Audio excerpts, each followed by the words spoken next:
please help me welcome our speaker, Al D. Al, Al is the founder and of The Edge of Work, excuse me. His insights have been featured in Forbes, Fast Company, and Business Insider.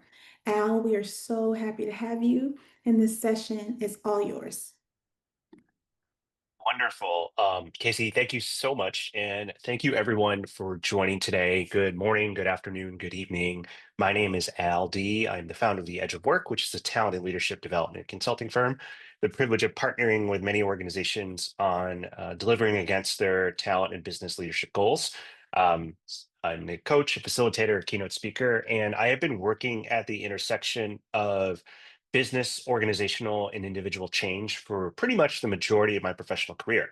And so, what I would love to do today is to perhaps cover maybe three things in the time that we have together.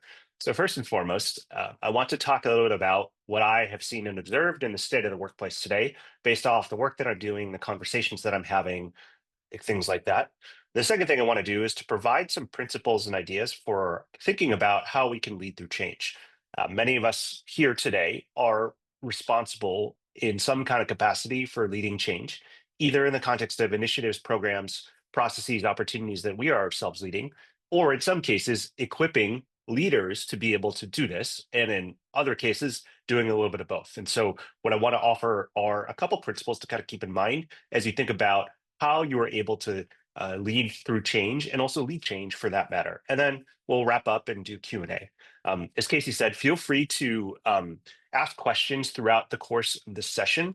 And certainly also, I know many of you are working in this space and doing things right now. And so if you have comments, if you have suggestions, if you have ideas, please feel free to use the chat to share them. I'll be monitoring this throughout. And so I will try to incorporate them when I can to make sure that we're capturing all of the knowledge and insights and experiences that many of you have and really bringing them to the richness of our time together today. And so with that, I do want to begin. And where I want to start before even I jump into everything here is I've just got a just an opening brainstorm question. And if you'd like to write this down, you can. But I'd love to see your answer in the chat if you're open to sharing. But what is a change that perhaps you're experiencing right now in your organization? You know, what's a change that you're experiencing right now in your organization? And again, feel free to put write it down for sure. But if you're open to it, I'd love to see it in the chat, and I'll read off some of these as they start to come in, just to get a better sense of the types of things that people are currently working on at the moment or wrestling with at the moment. I know that these can come in all kinds of shapes and sizes, but we'll just kind of get a sense of what we kind of see. All right. First off, right off the bat, AI incorporation. All right, I'm going to look at my timer. We made it 5 minutes in before we could talk about AI. Congratulations. But we're there. Jokes aside, it's definitely top of mind. Um, Mallory says company being acquired by a large organization. Julia also shares organizational restructuring related to AI. Heidi, hi Heidi, good to see you. Yes, AI adoption. Alexandria, unknown funding for institution and potential layoffs. Sotos, hey Sotos, great to see you. Market-led relentless evolution. Yep. Amanda, AI structural reorg. Yep. Nikhil, Copilot being initiated in Outlook Teams. Okay, so you didn't say AI, but technically AI. So that's a good one. Tara shares change in leadership and team members. Yeah. Um, Great. These are all great. Please keep them coming in. Um, I would love to kind of see some more. And I know I asked you more of an open-ended question here, but I actually have a more of a poll question for you that we're going to fire up in just a second. And I'm going to ask this poll question just to kind of get a sense of where people perhaps are in terms of their own kind of relationship to change. And so if we can get that poll question fired up in the background, you should be seeing it come through momentarily. But I would love to know, what's your relationship to change? What's your relationship to change? If you for yourself, right? And there's a couple different selections or a couple different options you can choose from, but why don't you select the one that kind of most resonates with you? Are you, is it difficult? Is it okay? Is it very difficult? Is it difficult? Is it okay? Are you open to it, or do you embrace it? And in the meantime, I'll also share a couple more things that kind of came in. Krista shares, hey, Krista, shifting expectations in terms of what employees want, need from leaders. Heidi adds, because of more AI automation, reducing team size, which is creating more work in the short term. Caitlin, hi, Caitlin, good to see you. Changes to in-office policies. Yep. Krista shares, I need an it depends option. Yes, of course. Of course. All right. So I think we've got some answers coming in. So it looks like the majority of us are kind of in the C to D camp in terms of it's okay and I'm open to it, with a smaller amount in the full on embrace it. And I mean, a number of folks in kind of the it's very difficult and it's very difficult or it's difficult for me. Okay, great. Thank you for that. It's just good to kind of see where temperature check, just to see where folks are at. I appreciate you responding. And with that, I want to kind of jump in. So when I think about the workplace today, and this is, I think, August of 2025, it's hard not to think about the workplace today and not think about where we've been over the past half decade, which is kind of crazy to think that we can say it's an actual half decade. And so if we think back to March of 2020, right? Remember when, for many of us who maybe perhaps if you were, um, working at the time, you might remember of, companies were thinking about, do we need to maybe perhaps send everyone home to be safe to stop the spread? And then, certainly the outgrowth of that over the next couple months, when we all were trying to survive and stocked up on all of those resources like toilet paper, like hand sanitizer and the like, and all the supply chain disruptions. Then we certainly had every single kind of great whatever, great resignation, great attraction, great attrition, great awakening, whatever you want to say, like all those types of things that were happening in the labor market as a result of kind of the shift in desires and expectations of employees and the nature of how work was changing through the pandemic, to all the technology implications as they come as a result of these latest wave of consumer grade advancements with technologies like artificial intelligence, machine learning, most notably with the introduction of ChatGPT, the different types of economic cycles we've been through. Is there growth? Is it a recession? Are we still in a recession? Are we potentially in a recession for another time? And certainly now, to as many of you kind of outlined in the chat, what kind of ways in which is AI changing the workplace, and how does that play a role into what we do today? So it's hard not to kind of think and look at all of these and to see just how much change all of us are experiencing. There was a study done by PwC last year that really articulated this point where they said that about 88% of C-suite executives in their CEO survey expected more change in 2025. But it's not just CEOs and executives who are thinking this; it's employees too. In a separate PwC survey, about 62% of employees said they experienced more change in the past year than in the 12 months prior. And about half, a little bit over, about 53% said there's simply too much change happening all at once. So it's not just leaders per se. All of us as employees are kind of feeling this such a change, all of these changes that are happening, things like that. And just seeing the anecdotal comments coming from the chat, it sounds like you all are feeling it too. And what I think is really interesting, because I know many of us here are learning professionals, we work in kind of the talent learning in the HR profession. um, what's really interesting about this to me is that not only are we kind of experiencing many of those things, but I would also argue to a certain degree, many of us are actually kind of, by the nature of our roles, in the nature of change, like in the business of change, right? If you think about all the types of things that we could be involved with on an everyday basis, whether it's onboarding a brand new employee, whether it's implementing or trying to implement a new process, whether it's helping assist with, or in some cases, helping manage different aspects of a reorganization or a layoff, whether it's a rebranding, repositioning of the company, whether it's a new program or policy, whether it's a new system, right? To a certain degree, some of the work that we do is change is kind of inherent in it at the either the organizational or the individual behavioral kind of level. And I think this is both exciting in some respects, but it can also be challenging, right?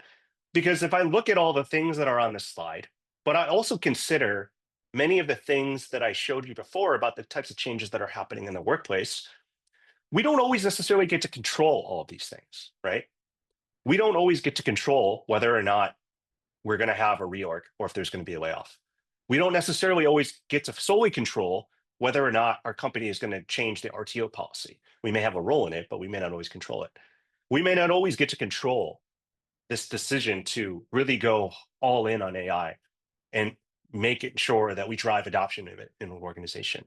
We do not always get to control the macroeconomic shocks that happen, the new government regulations that either are coming or that go away. And I think that can be hard, and I think it can be challenging, right? And I think, when I look at those numbers about how people are feeling like there's too much change or how much more they expect change, I think this is kind of where some of that angst and concern kind of comes in. But like anything in life and most things in life, while these things can be hard, in those moments, there is always opportunity, right? And at least for me, the way that I like to think about this is that, and not just because I'm an optimistic kind of guy, but because I think it is really true.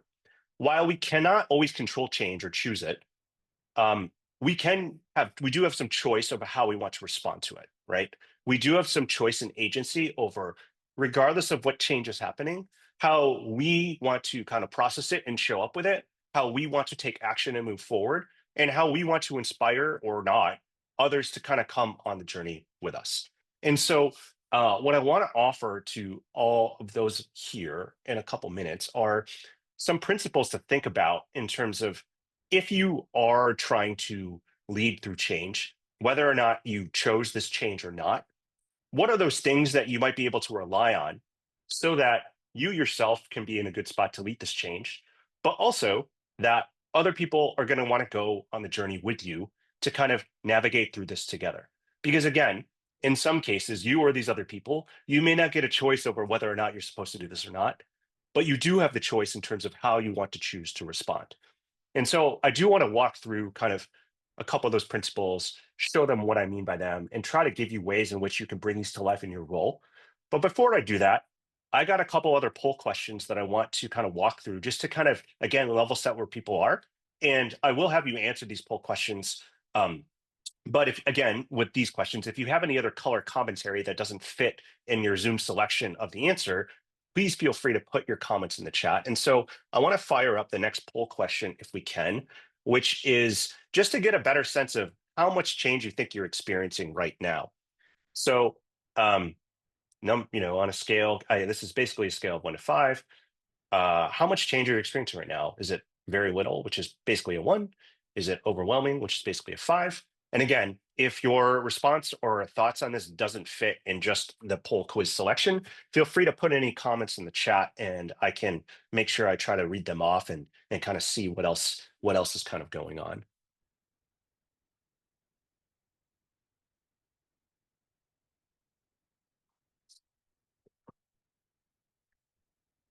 Okay, so it looks like we are about, on a scale of 1 to 5, how much change you're experiencing right now. Again, most folks seem like they are in kind of that 3 to 4 kind of range. I would say almost 75% of folks are kind of in that bucket, um, which is great to hear. And thank you for sharing that.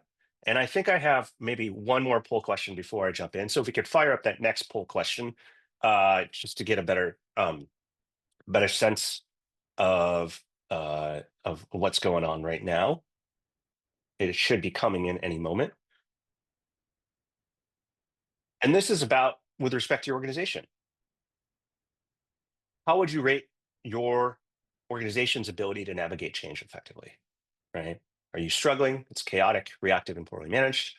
Or on the other side of that, is it excellent? Change is embraced, well led, turns into opportunity and growth.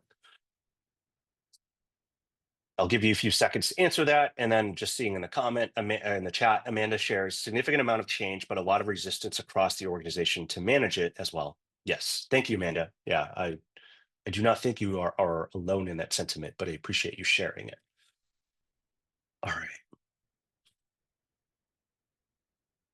Okay.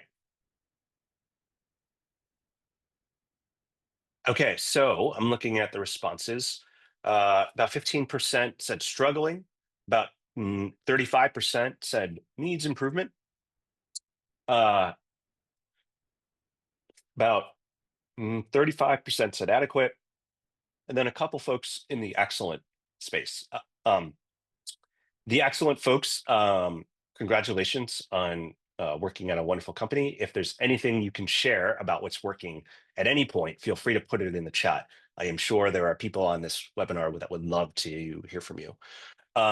Couple other things that came in the chat. Caitlin shares a huge piece of the resistance to the current changes is the way it's being communicated or not. Yeah, communication is always one of those. Okay, thanks for playing along. Thanks for sharing. It's again always just good to kind of level set just to see where people are at. I do want to talk about some of these principles for leading through change, and I would consider these to be guideposts and core themes for you to remember when you are having to lead others through change or having to navigate change yourself. And so, those four fundamental principles I want to talk about today are humans are wired to survive. What isn't changing is just as important as what is changing. We can't always control change, but we can choose our own response. And then finally, change is hard and people can change. So let's kind of dive into what these are. So, principle number one, important to remember, humans are wired to survive.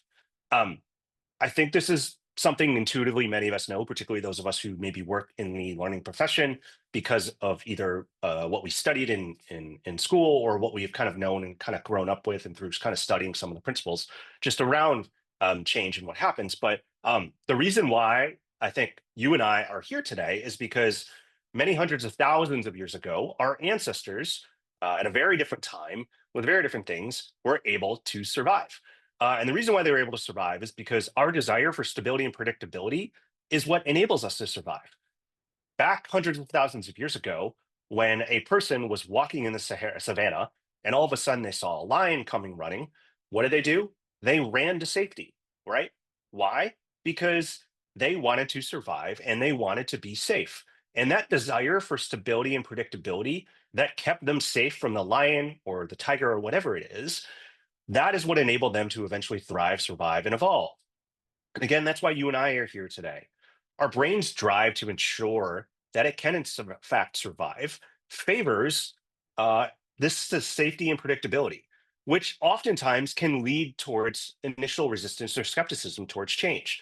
Because those brains are wired for survival, when we do face that uncertainty or change, it tends to trigger responses that make it hard for us to want to embrace it, at least initially.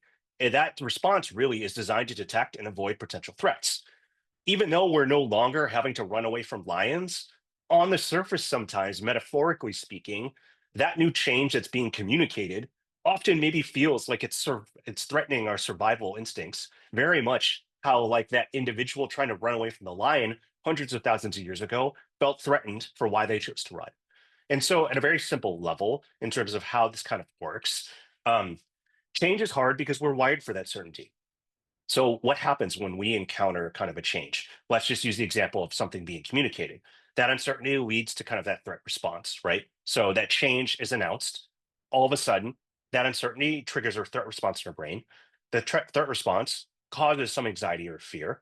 That may reduce our ability to focus and think clearly, which in turn, in some cases, can impair our performance as well as increase our emotions that are happening. That anxiety and fear, when you're constantly operating under that anxiety and fear, it's really hard to be at your best. It's also really hard sometimes to, even when things rationally may make sense, if you're operating in anxiety and fear, if you have a reduced ability to focus and think clearly, it's even if someone's presenting you with a change that seems rational, it may be a lot harder for you to accept that or to be able to do it. Right. And so I think it's important to remember this because there are going to be times when you are going to be communicating probably clearly and rationally about a change that is coming, right? And someone may have a reaction to it. And it may not even be that they're reacting to whether or not they agree with you or not. And maybe them just trying to fight for survival. And this also may be happening to you. You may have a change communicated to you where when you actually took a step back, if you remove yourself, you might think and say, oh, that may not agree with it, but it sort of makes sense. But in some cases, it may just mean that you're trying to fight for your own survival. And so the main thing you want to remember for this principle is that the threat of change can impact our beliefs, which impacts our thinking, which can impact our behavior. And I want you to remember this principle for a number of different occasions. Number one, when you're introducing or communicating a change to other people, they could be teammates, could be stakeholders, could be colleagues, et cetera. Keep this in mind when you're making that communication. I'm going to give you some ideas about how you can do that later on, but it's important to remember that if someone does potentially have a negative reaction when you're communicating change to them, it may not be that they disagree with you. It may just be them trying to make sure that they can survive. Keep this in mind again when you get a negative reaction, right? If someone is communicating a change to you and you feel yourself tensing up, or you feel yourself getting a little nervous, or you're feeling that anxiety come on, remember, in some respects, this is your brain working to a certain degree. It's trying to protect you. And if you can remind yourself of that at that moment, that might actually be able to help you maybe lower that initial threat response so that you can at least get to a clearer state where you can start to think more clearly about what's happening. You may still not love it, of the change that's being communicated, but you will at least get yourself to a state where you can think more clearly about how you want to respond. And then finally, another time to really think about this is when people are facing ambiguity, right? When there is that uncertainty, when people can't find and are searching for that stability and it's not there, this is what happens inside of them, right? And that's why it's really important, to the point that a bunch of you have made around the communication. If there isn't clear communication, if there isn't any communication, in the absence of that, when there's that ambiguity, what happens is they start to get nervous, right? And they start to make up, in some cases, or think about stories that could be true, which oftentimes aren't. And so it's important to remember this principle as you're yourself trying to lead through change, or you're trying to lead a group of people through change. Okay, principle number two: what isn't changing is just as important as what is actually changing. Um, Now, I just spent the first 20 minutes of this webinar talking about how much change is happening, how much we're all feeling it, how we're all kind of, in some ways, leading change in some kind of capacity. And I do believe that to be true. But what I also know is true, and believe to be true, I should say, is that while many things are changing, it doesn't have to be that everything, in fact, is changing. And in some ways, what isn't changing is actually just as important as what is changing. As I said before, remember we talked about, is humans are wired to survive. That stability and predictability can be really, really critical and really, really important. So instead of just focusing on what is changing, it's also important to focus on what's actually not changing and what is remaining the same. The reason why I think this is so important is because of the fact that we do look for and crave that stability. And when we can communicate, or we can show people what isn't changing, that oftentimes can help lower that threat response and help kind of show people the way forward.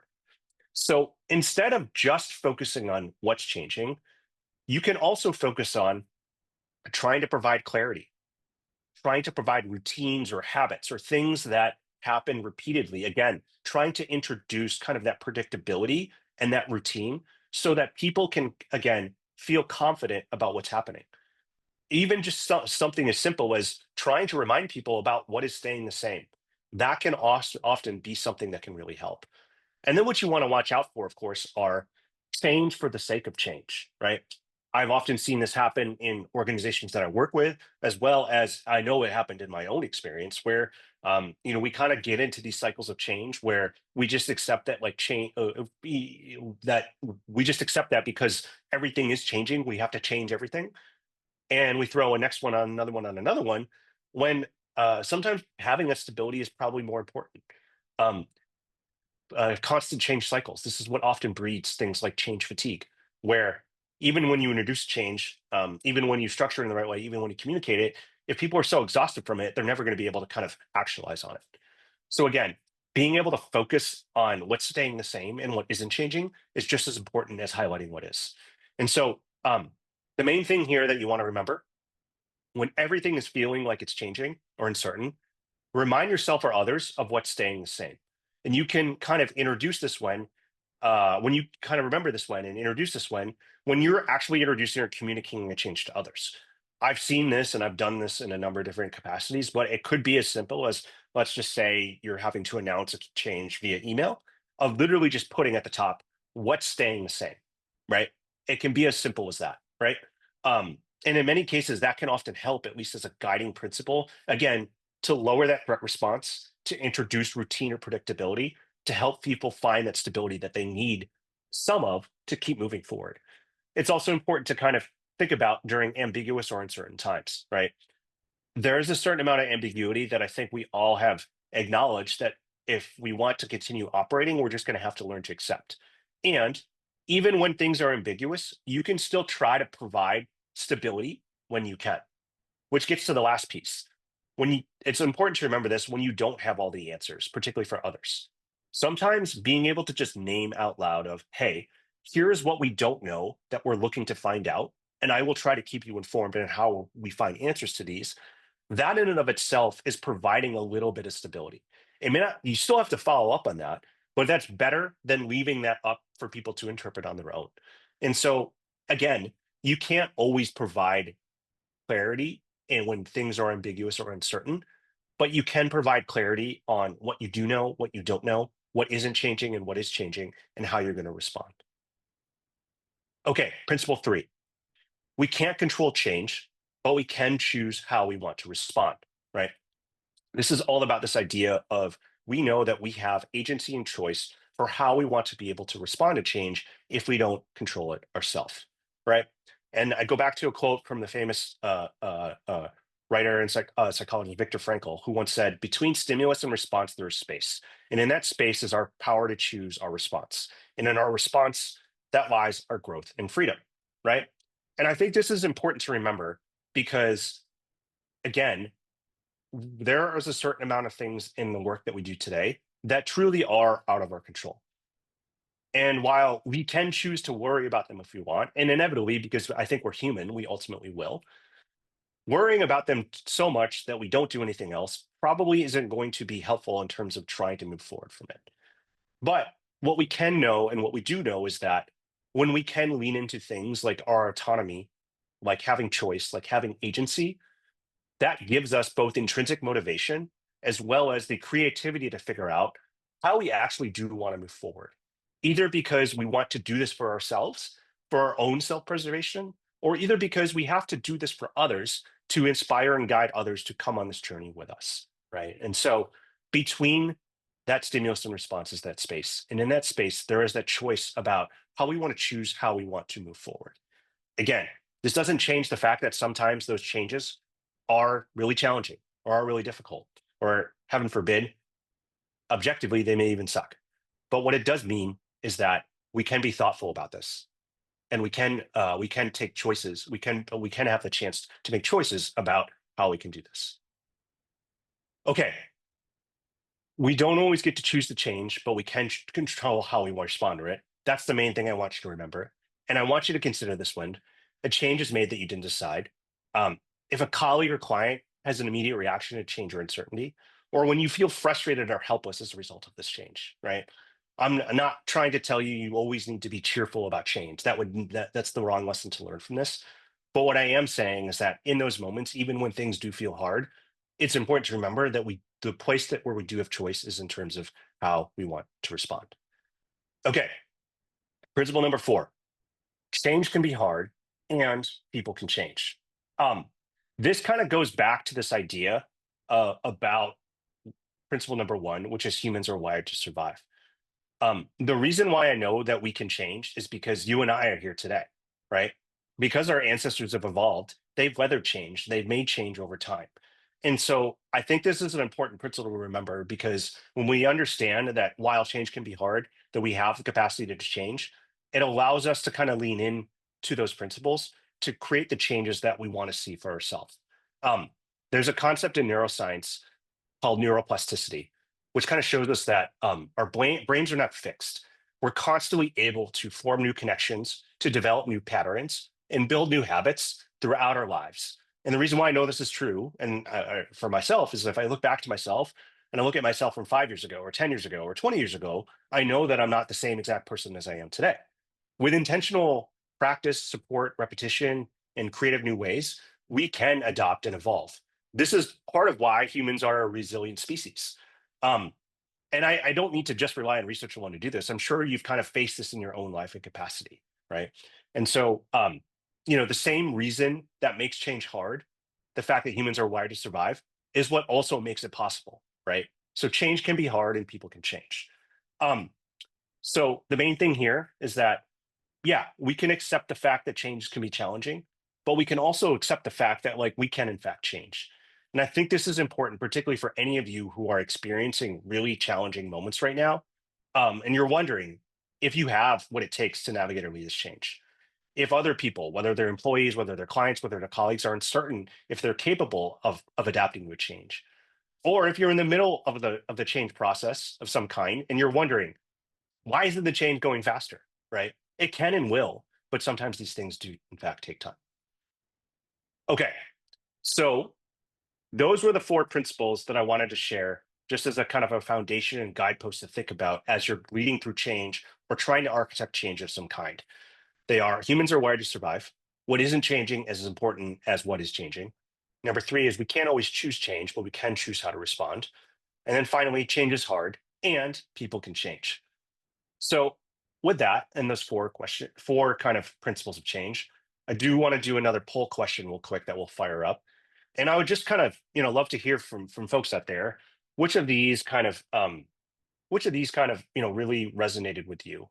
And just kind of choose one. And if you've got any comments, feel free to point them in the chat. But which one of these kind of resonated for you for what you're experiencing or doing kind of like right now?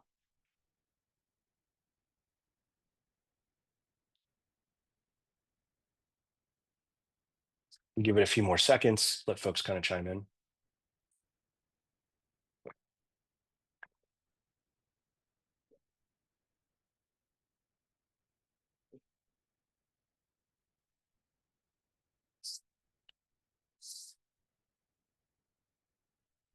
All right. So it looks like most folks are in either what answer B, which is we isn't changing as important what is as what is changing, and then we can't always choose change, but we can choose how to respond. Yeah, appreciate that.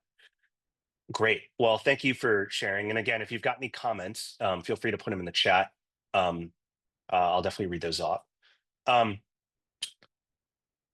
I do want to kind of open this up a little bit before we go any further.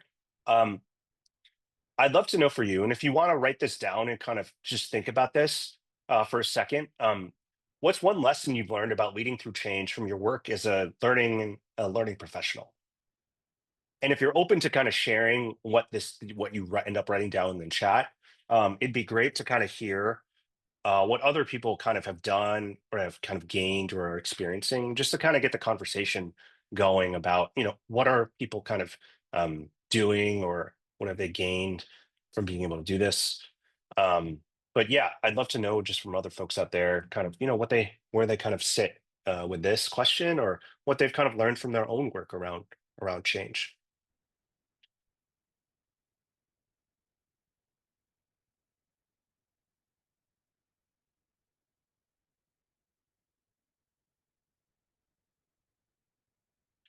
Okay, so I got a couple ones in the chat.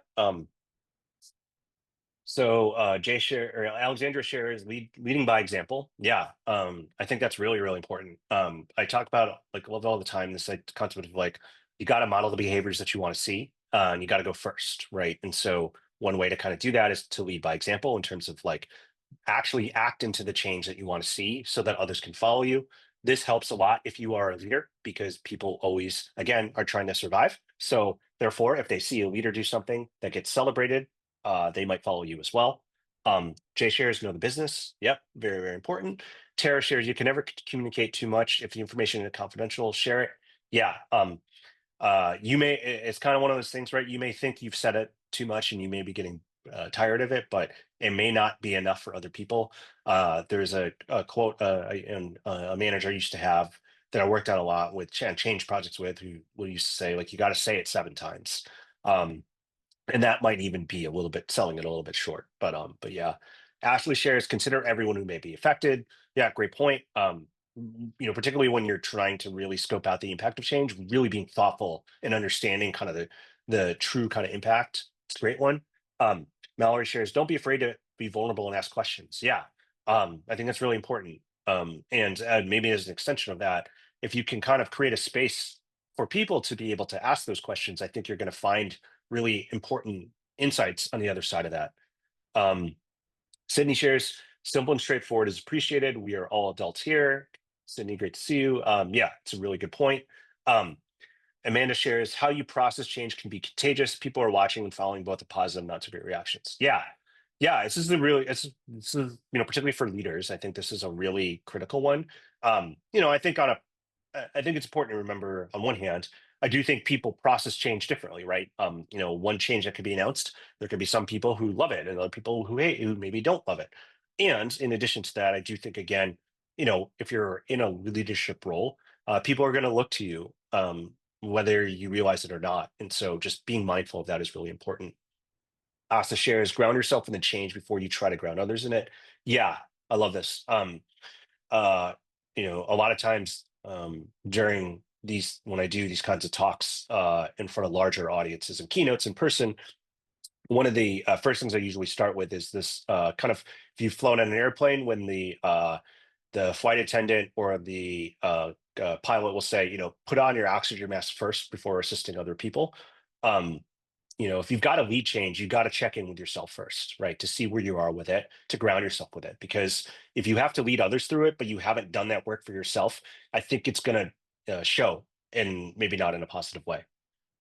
Kim shares, how can we manage and support change while also being inclusive? Great question. I'll come back to that once I just read through a couple more comments. Tamara encourages positivity. Heidi shares, I think self-awareness is so important for change, for learning, for behavioral change. Yep, that's a great point. Love that. Big fan of self-awareness. For anyone who is interested in going deep on self-awareness, I highly recommend Dr. Tasha Urich's work. She is a personal friend as well as one of the leading experts on self-awareness. Hannah shares over-index on collaboration during change. Yeah, I think this is a great one. Um, uh, and Nikhil shares, be a part of it, and you will be in flow with very soon. Tamara shares, see it as a growth opportunity. Wonderful. Okay, great. These are great lessons. I really appreciate you sharing them. I saw a few questions kind of come up throughout, so I'm going to maybe take a couple of those questions now. Um, One in the Q&A is, what practical strategies can we use to support teams through change when employees are already experiencing change fatigue? It's a really good question. It's tough because there's a certain amount of this where in a perfect world, you could just kind of really just in a perfect aspirational world, you would prioritize the changes that need to be made, really focus on the ones that need to be made right now, and just get rid of everything else. For many reasons, we don't live in an aspirational or perfect world, so I'm sure that that kind of answer is probably going to fall a little bit flat. But I think the exercise is worth doing to the degree that it can be helpful. I think there's a couple things that you can do for this. I mean, I think first and foremost, you have to kind of meet people where they are and actually understand, what's there, right? Yes, there's change fatigue, but like, what is it? Like, get them to walk you through it to the degree that they can share it with you. What does it look like? What does it feel like? Where are they struggling with most? Um, I think a really valuable question to ask is to ask, like, what do you need right now? What kind of support do you need right now? Right. And getting that insight can help kind of guide and help you think about how you kind of introduce some of these changes. In the prioritization exercise, right, there's potentially some things you can kind of think about and do, right? Can you descope, right? Can you descope the change, right? Can you do some of it this quarter and some of it the following quarter, right? Can you resource it in a different way by bringing in other teams? Can you horse trade in terms of like agreeing to do one thing but pushing off another? I think there's a lot of room in there, and obviously it's going to depend a little bit on the nature of these changes. But you can get kind of creative around resourcing and constraints to when depending on the specifics. But I think it kind of starts though with really trying to understand what is driving that change fatigue and like how can you best support people. At the end of the day, like we're all accountable to things, and so there's some of this that may be a little bit more non-negotiable than others, but I think there's a lot of room for creativity and problem solving in there. So really good question. Another question came in, I believe, from Kim. How can we manage and support change while also being inclusive? Really good question. I think part of it stems from an answer I just gave before is I think listening and hearing people out is one of the more inclusive things that you can do, and particularly when you're doing it with others for the as many diverse group of people. And so I think one of the other things is just even acknowledging that while everyone may experience change at the same time, we all perhaps process it or feel it differently. And just even acknowledging that, you know, even though you could fit change in a framework, the experience of change is something that can be deeply individual and personalized. And I think here it's a little bit of trying to meet people where they are to the degree that's possible. Really, truly understanding kind of like where they are with it and like what you can do for that individual person. That obviously will have some limitations in terms of resourcing because I'm making this up, but if you're leading a change that impacts a couple thousand people, it's highly unlikely you have all the time in the day to meet with a couple thousand people, right? So there's a degree that that's possible.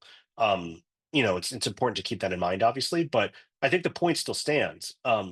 I think being inclusive means like acknowledging and listening and recognizing that people are in different spots and trying to better understand where they are to try to see how you can support those and help those people and helping regardless of what you think of it, helping them acknowledge the fact that like whatever they're feeling is real.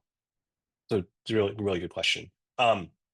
Another question coming in: any tips for helping your team through a big change when you yourself are going through change fatigue as a leader? Yeah, it's a really good question. So a couple things I would maybe think about. I think the first thing is, and I said this earlier, and I wish I had included the slide in here because I think it is relevant to this. It is kind of what you hear on an airplane, from the flight attendant. Put on your oxygen mask first before assisting other people. Um, one of the reasons why I asked that question in the beginning of like, what's your relationship with change? I think that's a good question to ask yourself for with relationship to the changes that are happening, going on, whatever you're facing right now, really using that self-awareness to ground you in terms of really understanding like if you are fatigued, why, what's driving it, what's at play here, what's being asked of you, how does that make you feel, what's kind of where's that concern coming from, and also most importantly, what do you need right now so that you can be at your best. And before you do anything else before other people, I think you've got to do that inner work so that you can feel like you're at a good spot and in a good place to be able to lead forward. um, I think there's probably a prioritization that you might yourself might be able to have to do. And that's a conversation that probably you can develop a point of view on for yourself, but probably is also conversation to the degree that you can have it. You're probably going to need to have with your leaders in terms of being real about, hey, like, here's where I'm at. And like, here's where I could really use support to be able to drive the results that we want. And again, getting creative around how do we resource this in perhaps different ways. Um, and I think the other thing that I often kind of talk about, particularly during these times of change, is like, um, going back to the concept of stability. Like, I think that during times of uncertainty and change, like all of us have like roots, right? So think of the roots. Like roots are really important for trees, right? Because when there's a big windy storm, the roots are what keep the tree like sturdy. All of us have roots of our own that can keep us sturdy. And I think during those times of change, those are the things that we want to lean on to help us navigate through it. And I think for some of us, those roots can be things like our own kind of self belief, right? Our own belief in ourselves and our abilities that we know that we can get through challenging and hard things. For others, our roots might be things like our strengths or our skills, right? So during times of uncertainty or change, we know that if we lean into these specific skills or capabilities and just lean on them hard, it will help us navigate through them.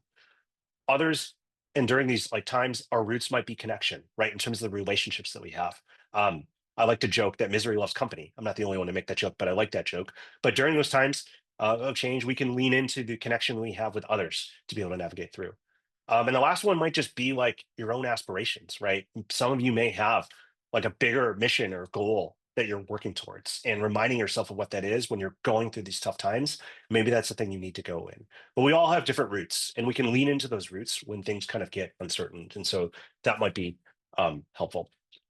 Um, Heidi shares, I think what I and others miss at times is creating space to be curious about why people are feeling resistant, what feels like a threat to their stability, and acknowledging it as part of helping bring them along. I think that's a really good point. And I would say I would agree with that assessment and that comment.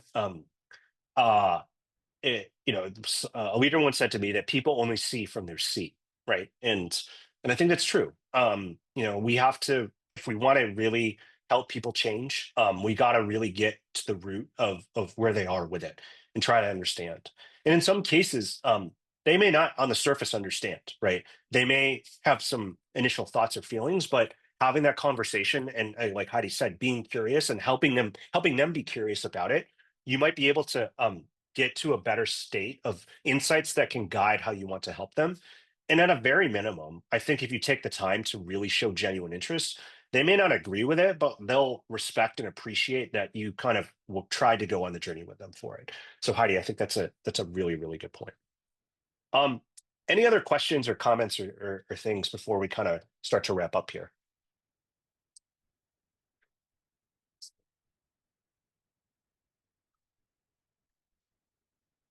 Okay. Well, if you've got any, feel free to put them in the chat and I'll read through them. Um, so a couple things. So if you forgot everything that I went through over the past 47 minutes, here's kind of your three or four kind of takeaways to kind of ground you. And I alluded to this, but before you lead change or navigate through change, take care of yourself. Put on that oxygen mask first. Um, People experience change differently and unevenly. Take time to understand where your people are on the change journey so you can figure out how to best support them. Um,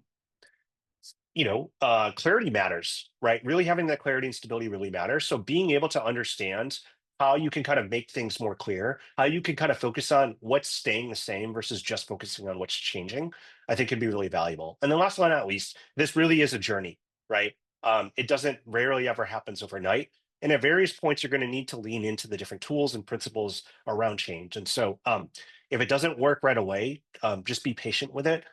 Think about the different tools you have, think about the different principles that we talked about and how you can kind of pull and lean on them to kind of navigate through.